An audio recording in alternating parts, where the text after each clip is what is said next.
Let's talk about Seadoo oil pressure sensors.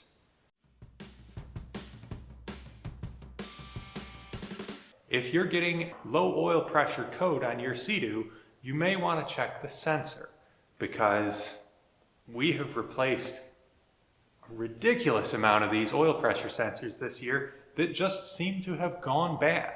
Case in point, my friend's 2011 GTX 155. Now, the big issue that we're seeing too is that even dealerships don't know the difference between the 05 and older sensor and the 06 and newer sensor. They changed the color of them. Let me show you the sensor that came out of this machine. Now this is a gray sensor. Sure, it has some black overspray on it, but this is a gray sensor. This plastic body where the electrical connection plugs into is gray. That is an 06 and up sensor.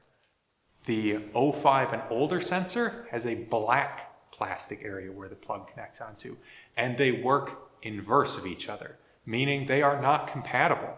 If you put a black sensor into a newer ski, it will throw oil pressure codes. If you put a gray sensor in a 05 or older ski, it will throw oil pressure sensor codes, because the logic is backwards. So you need the right one for the right model year of your ECU, essentially. Now this one I know is bad because it is actively leaking oil out of the electrical connection, to the point that I was holding it with a rag as I moved it around the shop. And oil pressure sensors are not meant to be a connector that feeds oil into the wires.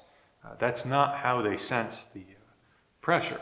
So this sensor has gone bad, and I've replaced it on my friend's ski here, but I thought it might be handy to show you where this is, the tools you're going to need to change it. You don't really need a step-by-step guide because it's one sensor with one plug with one wire.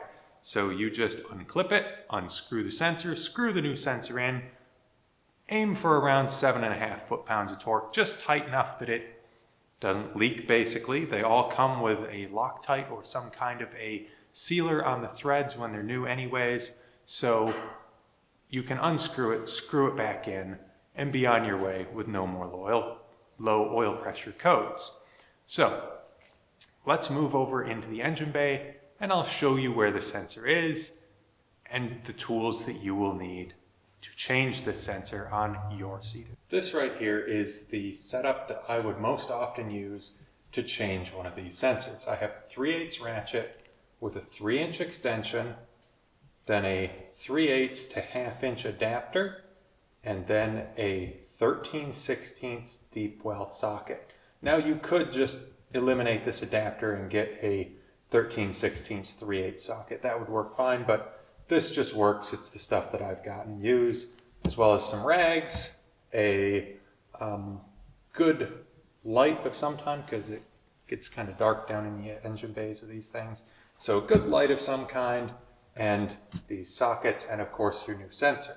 Now let's take a look at where the sensor is. If you look down in the engine bay, I'm going to get my light on here.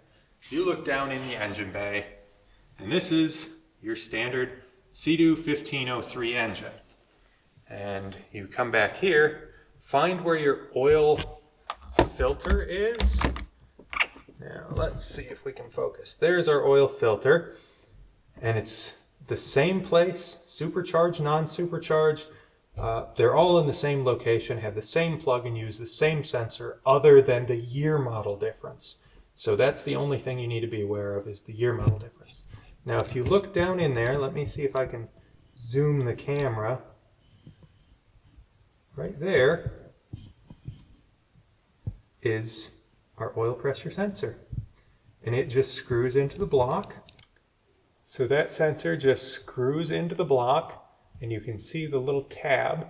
You just push away from the sensor and you can pull the wire along with the black portion. You can see the little yellow rubber seal in there as well. Pull that off, unscrew the sensor with your 13/16 socket, then screw your new sensor into the same port. And then reconnect the wire. That's really all there is to it. Just, again, that year model thing is the important thing to be aware of. Want to make sure that you're getting the black sensor for 05 and earlier, the gray sensor for 06 and newer. And that's all there is to it. All right, so now that you know the tools you need and the location of this sensor, if you're having low oil pressure codes on your Seadoo, try changing this sensor first. Now, some models have a secondary oil pressure sensor that is much closer to the front of the engine, but I haven't really seen those go bad. This one, I have changed so many of these this year, it's unreal. So if you've got oil pressure codes and you actually have good oil pressure, check this first, because these things aren't terribly expensive. I think they're around 30 bucks. I'll make sure to have part numbers and links if I can find them down in the description so that you can get the parts and tools that you need to get your Seadoo back on the water. Thanks for watching.